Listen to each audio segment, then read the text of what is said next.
Hi, we're the Welcome to Hexacon 2024. We're the chairs of Hexacon 2024. I'm Julie. I'm Shelby. And we're here today to tell you guys a little bit more about the event. We're having a blast up here at the Omni in Broomfield, and we have over 600 attendees here, which is great. And we're having a blast with open board gaming, role-playing games. If it's a game and you play it, it's probably going on here, yeah. Except for like digital stuff like video games. We're not there yet. We're thinking about it, but I don't know. We'll see. But anyway, so yeah. Is it Omni Interlaken in Broomfield? Yes, the Omni Interlaken in Broomfield. Yeah, so this is our second year at this venue. Yeah, so. yeah.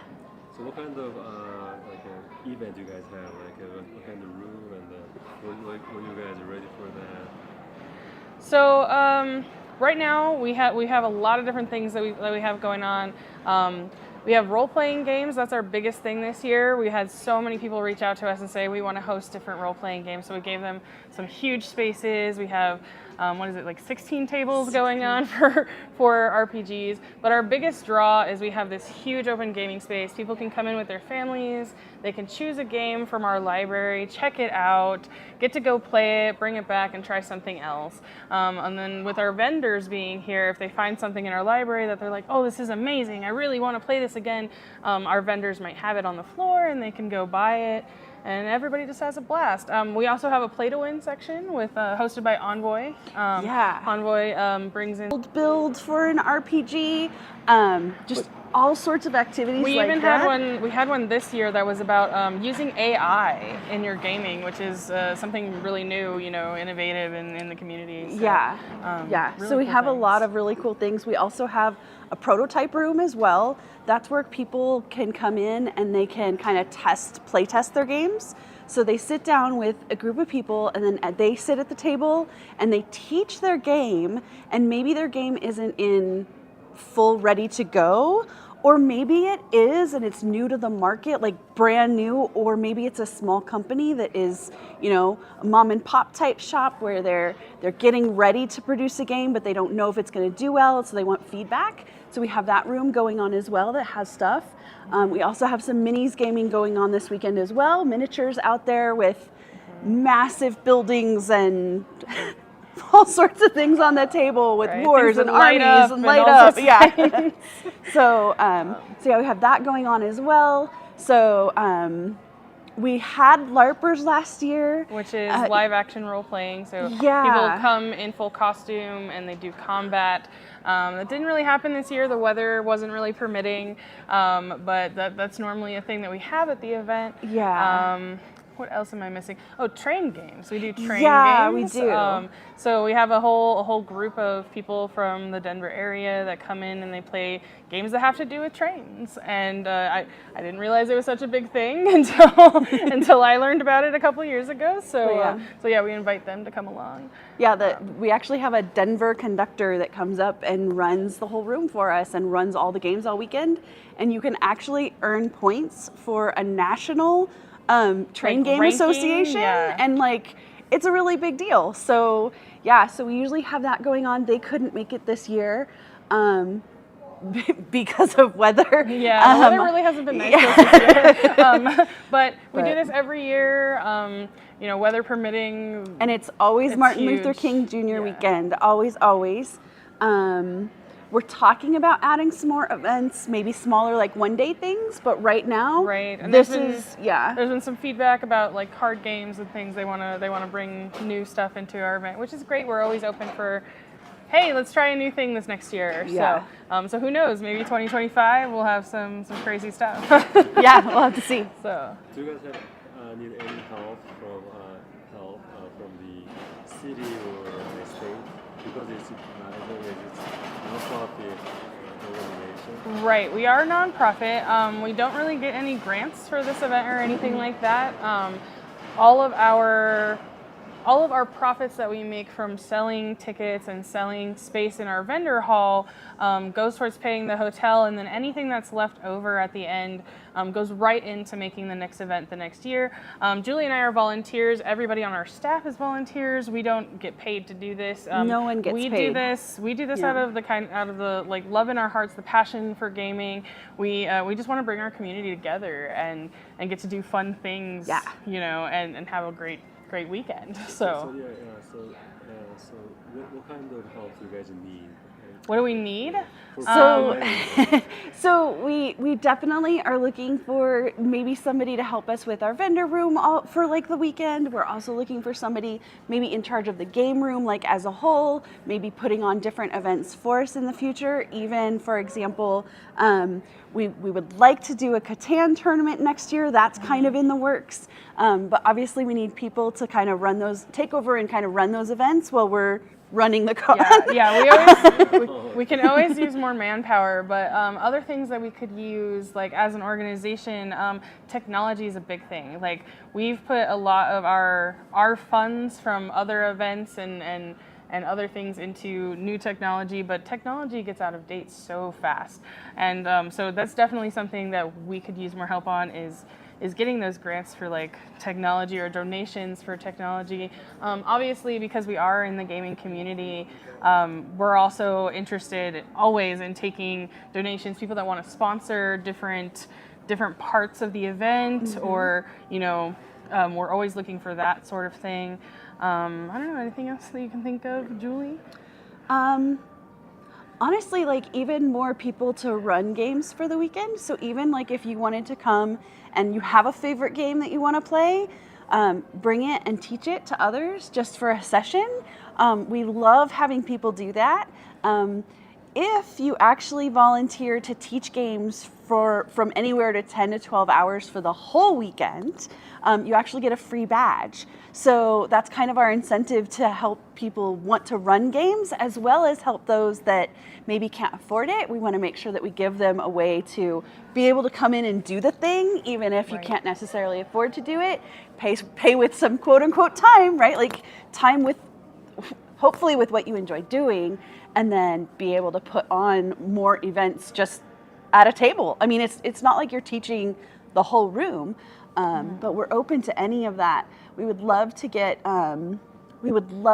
some like international people who have different games that are like overseas games. Bring those in and teach those. Like, oh my goodness, there's just so many things that we're interested in branching out and doing. So right, and like Julie was saying, when we were talking, she was talking about people that aren't able to afford to come. We used to have a program where people could donate or sponsor in kind badges for people that are underprivileged, and so I'd love to see that expand, and I'd love to be able to like invite schools and bring in people of more ages, you know, that can't necessarily afford a $50 for the weekend at the door badge. Right. So I'd love to see that expand. The other thing is, though, with price that's really nice is if you buy your badge early for the event, and we're talking like anywhere from now till like 6 months out, right, from the convention, you can still get those badges for $25. So it's not like you're paying a whole lot up front, but that allows you to make sure, hey, I've got a badge, I can do the thing. That also gives you access to the website and signing up to do those games, and actually signing up to participate in the games too. So that's kind of cool. So yeah, we encourage that, especially if you can't afford the $50 at the door. If you pay early, it's only $25. So we try and make sure that it stays $25 as long as we kind of can, to make it worthwhile for everybody. So. Yeah. Good deal. Yeah. And also, I guess you guys are running another like events too. So can you guys talk about it as well? So yeah, I can talk about a couple of those. So our umbrella organization is Shiny Garden. It's a nonprofit, and as a nonprofit, we run other events. We have Whimsycon, which is usually in the spring. This year we're not doing a WhimsyCon because we put in a bid to do a national convention, CostumeCon. So instead we're hosting CostumeCon hosted by WhimsyCon. That's going to be CostumeCon 42. That is in March. And that is obviously people coming from all over the country to just celebrate costuming, cosplay. We have Sosteen from YouTube is coming to CostumeCon, and she's our guest of honor. She's going to host some panels, so that's going to be amazing. But when we do host WhimsyCon, WhimsyCon 2025, it's a steampunk convention. So we have artists and costumers and authors. They all come together to celebrate what is steampunk, which is the idea of a Victorian timeline with futuristic technology.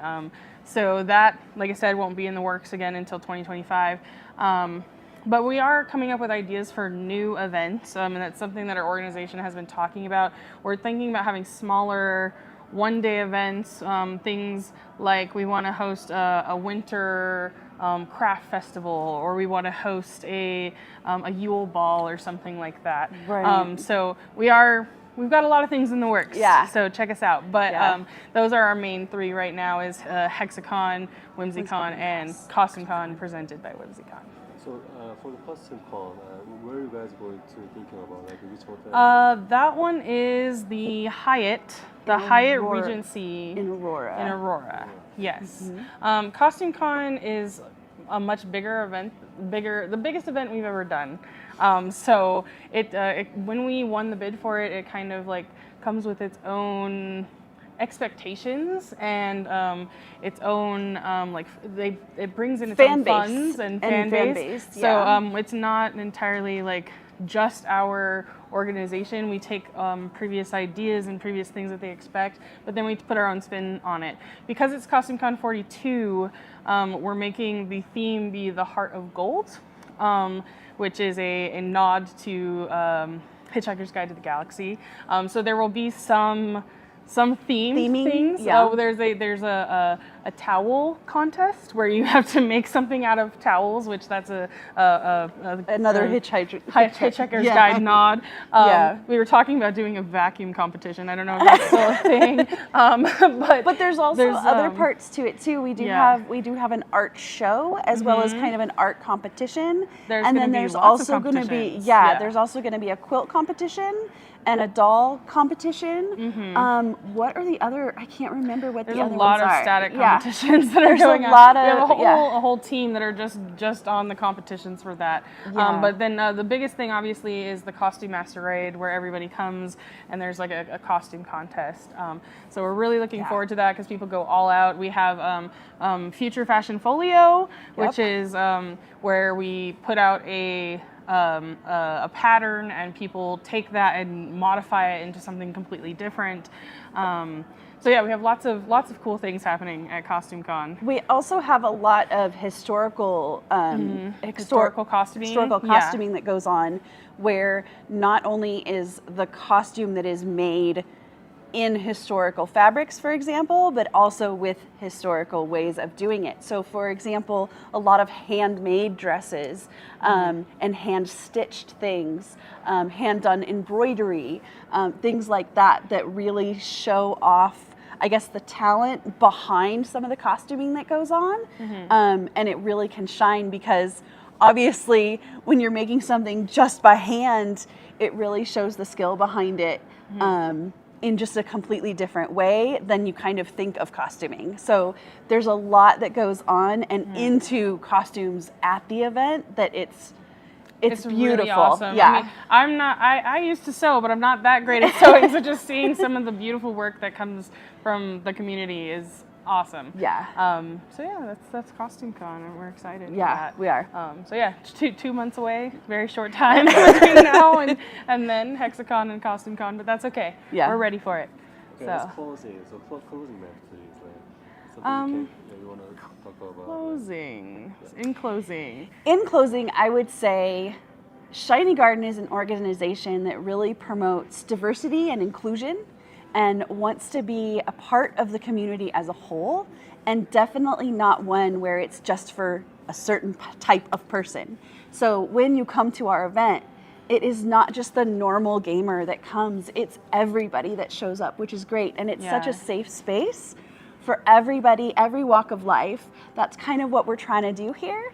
And that's and then really our whole mission statement. It is about bringing everyone together. It doesn't matter where you come from. It doesn't matter what your background is.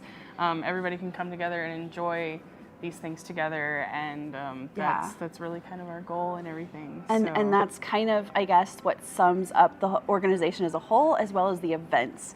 They're for everybody, and they're for the community. They're not for one person, and they're not for one type of person. We're really trying to make sure that it's literally for everyone. Right. So if you didn't get to make it to Hexacon this year, check out CostumeCon in March. And if you can't make it to that, then we hope to see you at our next event. Yeah. Okay, so how can I find out the CostumeCon information? Oh, CostumeCon is costumecon42.org. And you can also find us on Facebook. And then for Hexacon, we're at hexacondenver.org. And then for Shiny Garden, we're at shinygarden.org. So all of those are kind of our main ways of getting in touch with people and making sure that we're in touch with the community and doing the best we can. So our websites and Facebook. There you go. Okay, thank you so much. Thank you.